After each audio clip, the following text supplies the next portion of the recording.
ससुरा हिया आके गाना गावत हो, बारे करिश्मा बा, बारे करिश्मा बा, जैसे तोर नाम करिश्मा रहल, बड़ा बढ़िया करिश्मा दिखौले रहते। करवा में पहल का दिन आइला के बाद बिहरिया के हाथ से चाबी छीन लेना। अरे हाय करिश्मा, तू बिहरिया के हाथ से चाबी छीन ले बारे ना, हम तोरा से तोर जिंदगी ना छीन लेली तो हमार बिहरिया नाम ना तो जीना हराम कर दे, तो सोना हराम कर दे, तो खाना हराम कर दे। तोरा दर दर भीख न मंगौली तो हमार बिहरिया नाम लिखे हो। इंतजार हो करिश्मा, इंतजार हो तो सिर्फ लोहा गर्म होके का, जला दिन लोहा गर्म हो जाई ना, ये बिहरिया ऐसा मारी कि जिंदगी में कबहू कोनो मिस्त्री न मरले होई।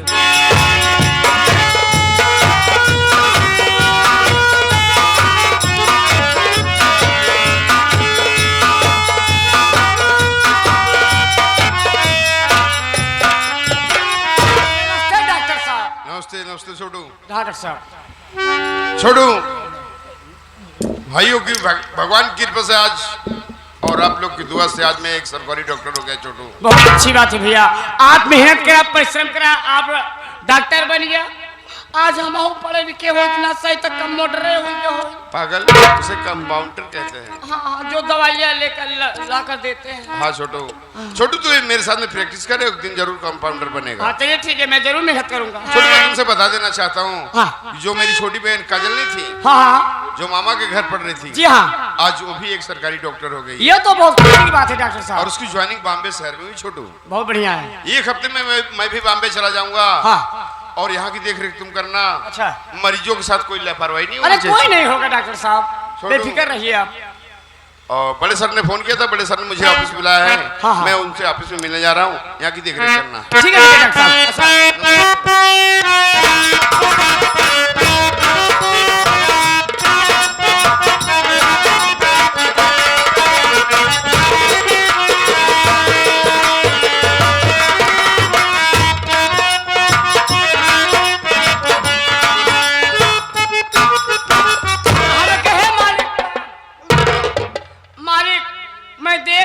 फैक्ट्री में बिहरिया साला कोई काम नहीं कर रहा है, सारा काम हमको ही करना पड़। साले बिहरिया के जल में मर जाओगे किसी दिन। ओकर दूसरे का बा हमारे के बिगड़बा, उसका दिन भर घूमा था, एक काम नहीं करत।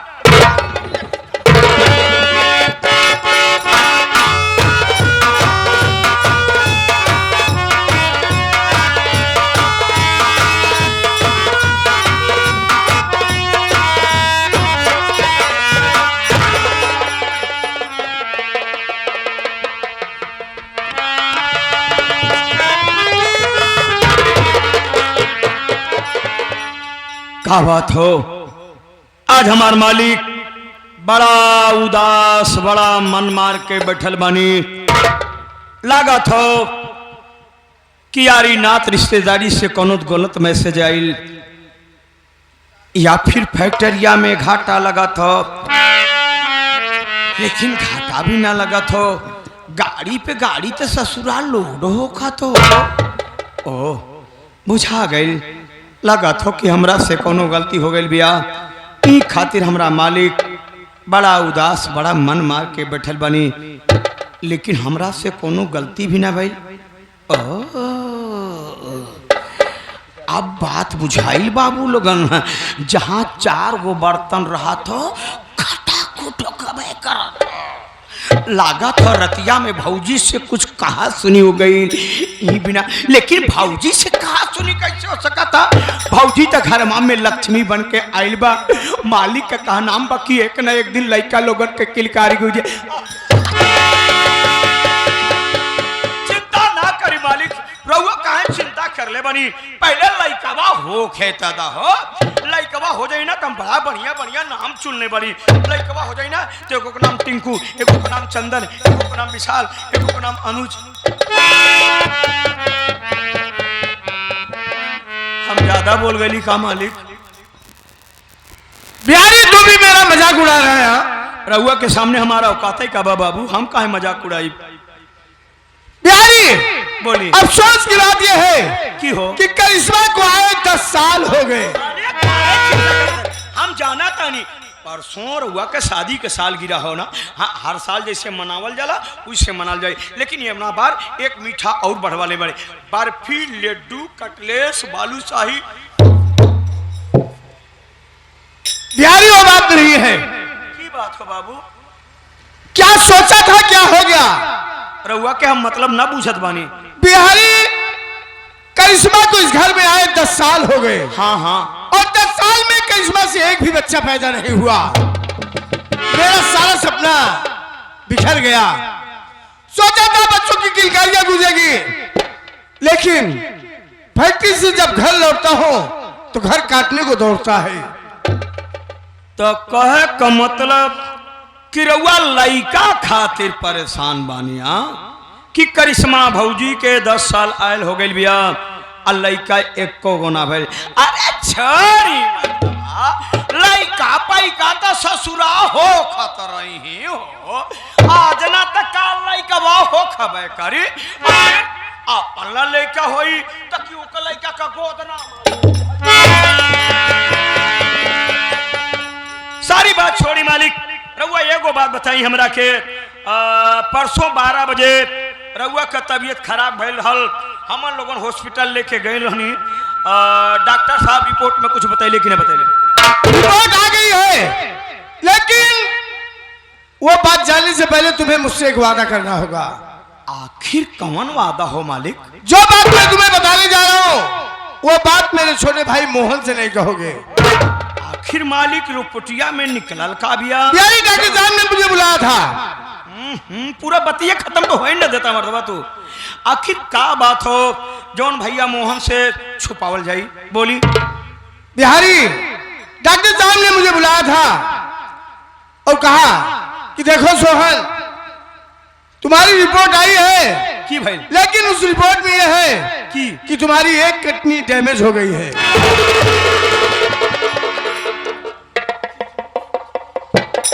दूसरी किडनी लगाना पड़ेगा।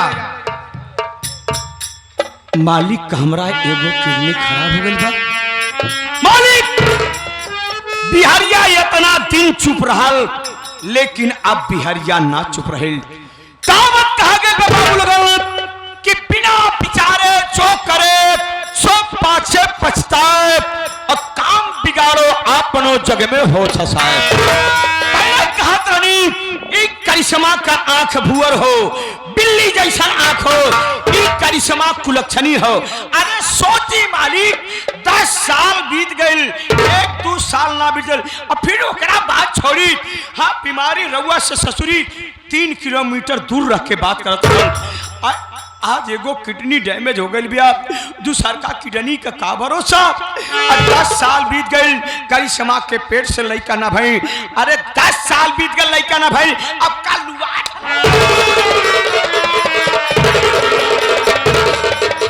प्यारी काश उस दिन मैं तुम्हारी बात मान लिया होता तो शायद आज ये दिन देखने को मुझे नहीं मिलता। पहले कहत रहनी ना कि रउआ झरबैली के पेड़ में अंगूर खोजत बानी, खोजला कांटा चुबल कि ना चुबा। एक बात सुनना मालिक, घर सरवा कितना भी बरियार होखे, घर सरवा कितना भी नीमन होखे, जौना घरा में लइका लोगन का किलकारी न गूंजत हो, घर ना साथ पूरा तुम ठीक कह रहे हो बिहारी। लेकिन मालिक एगो कहावत और कहा गई बात कि है किसान कहा का बही, कहा जब सचेता पहले क्या जाना।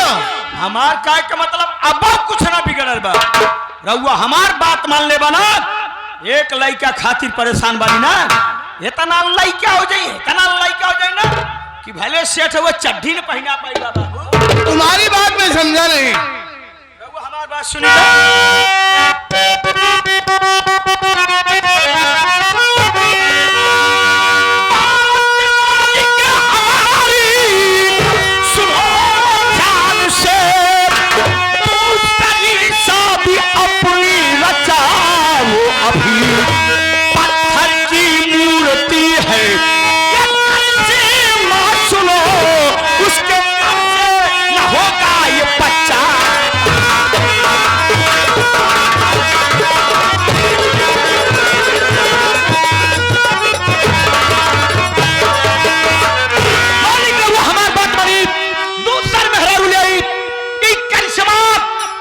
करिश्मा एगो पत्थर का मूर्ति हो।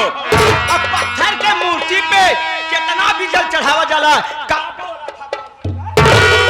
यार तू भी मेरा मजाक उड़ा रहा है, कह रहे हो दूसरी शादी कर लो। हाँ हो, पहले मेरी बात सुनो।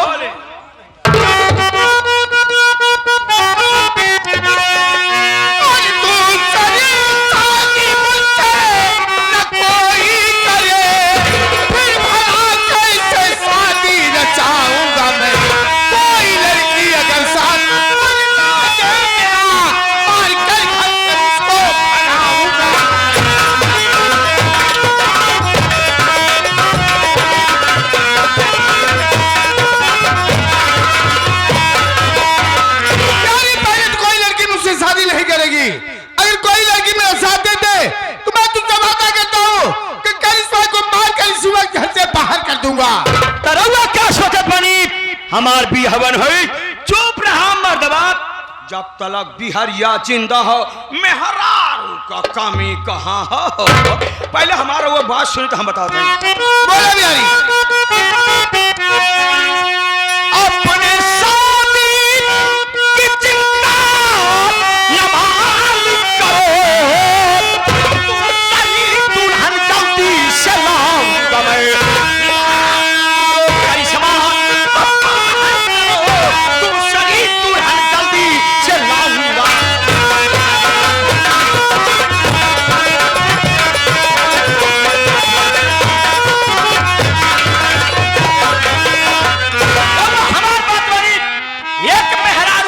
परेशान बानी, चुप रहा मर्दबा, जब तलक बिहरिया जिंदा हो मेहरारू का कमी कहाँ हो।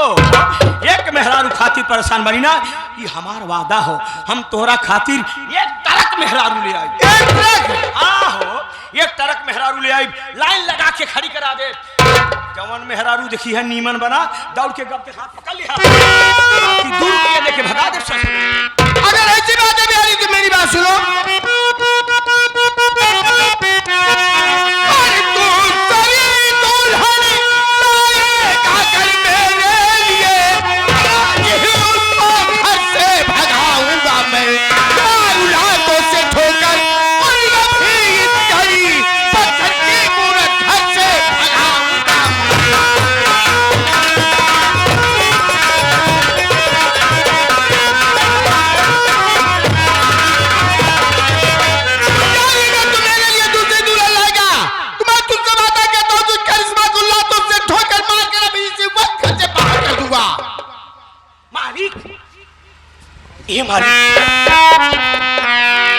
रउआ तब पढ़ले लिखले बानी, बिहरिया अनपढ़ गंवार अंगूठा छाप हो।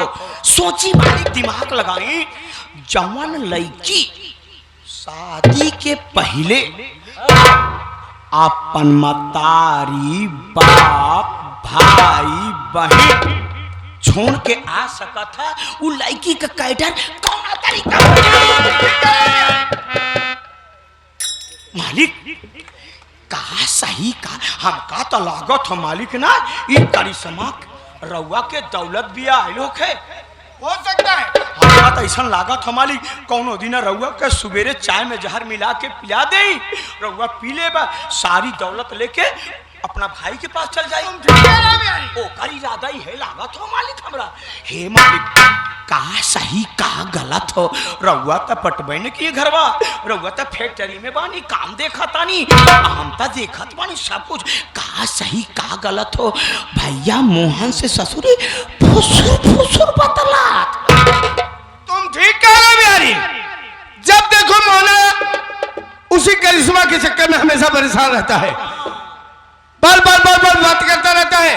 अगर थोड़ी देर के लिए दूर भरे तो हरामजादा लगा लेगा फोन, और बार वहां भी लगाए रखा। ये मालिक तू न गुड़चूटा भइल बानी बाबू। तुम ठीक कह रहे बिहारी। अच्छा एक बात रउआ और बताइए, रउआ तो प्यार कर ले बानी करिश्मा से ना, सचो बताई। हाँ मालिक रउआ के हमार कसम हो, बताई करिश्मा गरीब घर का लड़की हो कि अमीर घर का? करिश्मा निहायत गरीब घर की लड़की। गरीब घर हो, तब तो बिहरिया का शक सही बैठल यही बिना तो कहावत कहा गई बाबू अमीरन का खेती और गरीबन का बेटी का कौनो भरोसा ना। तुम ठीक कह बिहारी तरह हमार बात मानी बुढ़वा के करिश्मा का भगवा था। और रही बात मेहरारू का तोहरा खातिर इतना नीमन इतना बढ़िया मेहरारू ले आई ना हाय पूरे मठिया गांव में केहू के मेहरारू। अबे छोटवा कैसा गायब है वही कमरों में बैठ। जबरा से लेकिन बुलावे से पहले देखिए एक सूचना आया हुआ है ये हमारे भैया जी की तरफ से। देखिए बस छूट रही है जो बाराती भाई घर जाना चाहते हैं जा सकते हैं। अरे ओ भाभी जी